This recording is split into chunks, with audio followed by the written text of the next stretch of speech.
Hi, this is Scott Garibay, and today I am talking about Batman vs. Hulk, which is a one-shot tabletop role-playing game that I ran with Norman and Reggie. I served as a game master, and they were the players. Norman played Batman, and Reggie played the Hulk. And we used two different tabletop role-playing game systems. We used DC Adventures, which runs off the Mutant and Masterminds system, and we also used the Marvel Adventure game, which runs off the Saga card-based system. Okay, and there was a little complexity to that. This is the second part of the story. If you haven't heard the first part where the Hulk encounters the Teen Titans, you want to go back and watch that. So what happens at this point? We pick up, and the Hulk has killed Kid Flash. Okay, and Bruce Banner, and the Hulk has also disappeared, and he's taken his form as Bruce Banner, and he's been living on the streets homeless with Dan Cassidy, the Blue Devil. Okay, so this goes on for about a month, but during that month, Batman, of course, hears about what happened, and he needs information. So right now, the Teen Titans are deeply, deeply grieving, right?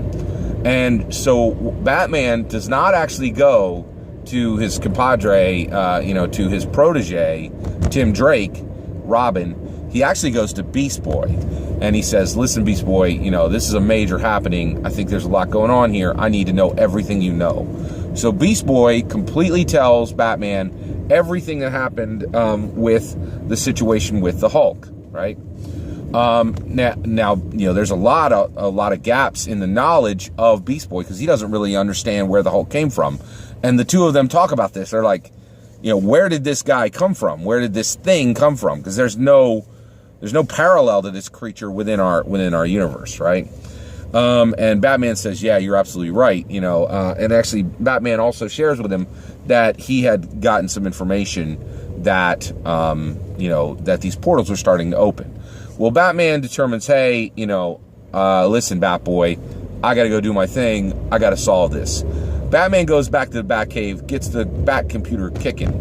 Takes about another week or two, and he calculates where the next portal is going to open. So Batman understands where the next portal is. He goes to that portal that goes from Earth Prime to Earth 616. He hops through the portal. At that point, once he hops through the portal, he then takes his Batman costume, and he really doesn't need to be in disguise on Earth 616, so he doesn't go in disguise.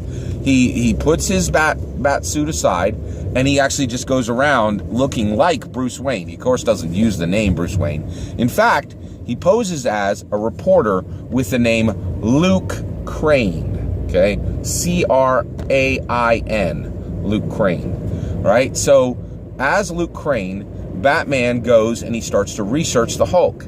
He first goes to Jubilee, a member of the X-Men, and then he goes to Cloak and Dagger, a famous team of a partner team of superheroes on Earth 616. So he gets all the information he needs about the Hulk, and at that point he decides that he is going to return, right?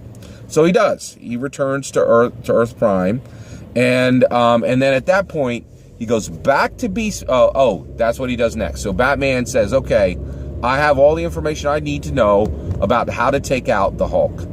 And so at that point he says, okay, I'm set. I have what I need. And he begins to form a team. And he does. He brings about a half a dozen specific superheroes and some additional people beyond the superhero community into his team. He forms that team. He explains to everybody what needs to be done.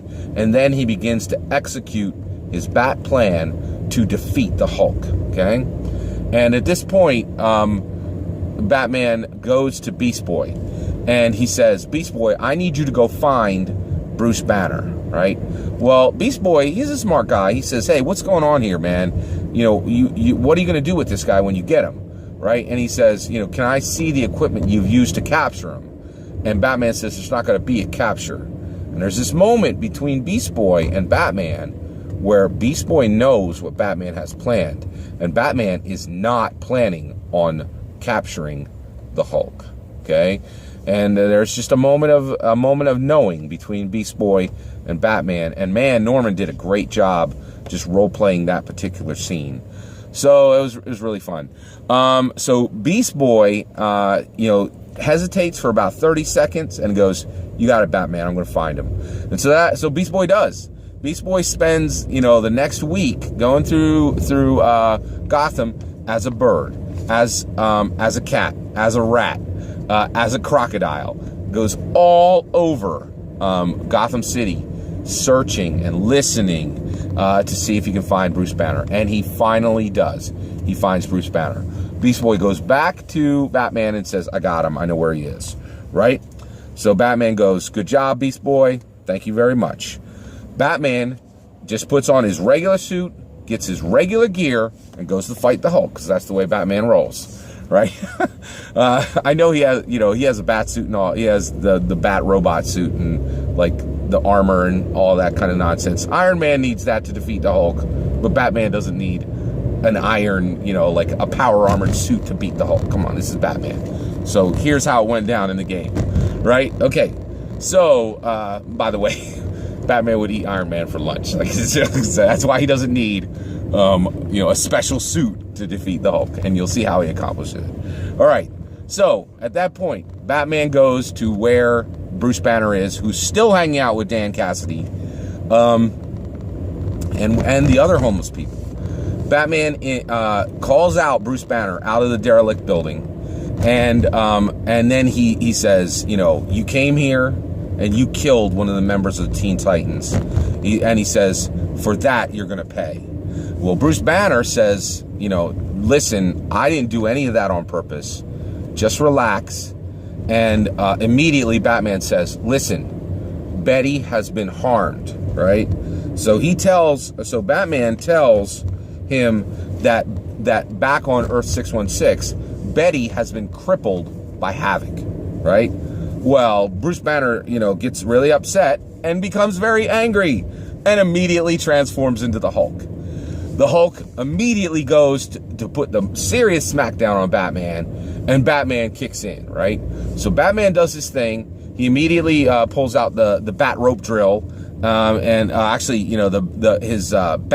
his bat catapult gun, right? He spins up on one of the nearest buildings and starts to go from rooftop to rooftop. He's using his cape, he's using his bat catapult gun, and he is just becoming extremely mobile, right? Well, Hulk goes berserk, man. He knocks down 2 buildings and he seriously damages 5 other buildings. Finally, the Hulk gets right in with Batman, corners him, and smashes him with a left hand punch. He hits Batman on Batman's left side, okay, and shatters 26 bones on Batman's body. Batman, still conscious, goes limp onto the ground. Hulk gets the big Hulk grin on his face, leaps into the air and then and puts his green feet together because he's going to Hulk stomp the Batman, and really intends to. He's going to Hulk stomp the Batman, right? At that point, Hulk is about 60 feet in the air. Chang chang, a reinforced steel net snags him as Nightwing and Wonder Woman, each flying a different bat jet, snag the Hulk directly in the air. They fly about 2 miles through Gotham. They fly through Gotham City, and they actually plunge the Hulk under the Westward Bridge into the Gotham River. Okay, and at that point, they ruin both. They actually both eject, and both bat jets are destroyed as they slam that reinforced steel net into the Gotham River. Okay, now that's not enough to kill the Hulk, right? But what is Killer Croc. Killer Croc was freed from Arkham Asylum by Batman. Killer Croc went and he ripped out iron fence posts, which are sharpened on the top from the Gotham Zoo, Killer Croc knows that Hulk is going to be there, swims down and slams three of these iron fence posts through the Hulk into the ground, right, pinning him down. And at that point, Killer Croc surges up, goes to the top, and at that point, the Hulk, mired in mud and muck, struggling, drowns to death. And that is how Batman kills the Hulk when portals open between Earth Prime and Earth 616. Thanks to Norman and Reggie for playing a great game. Take care, everybody.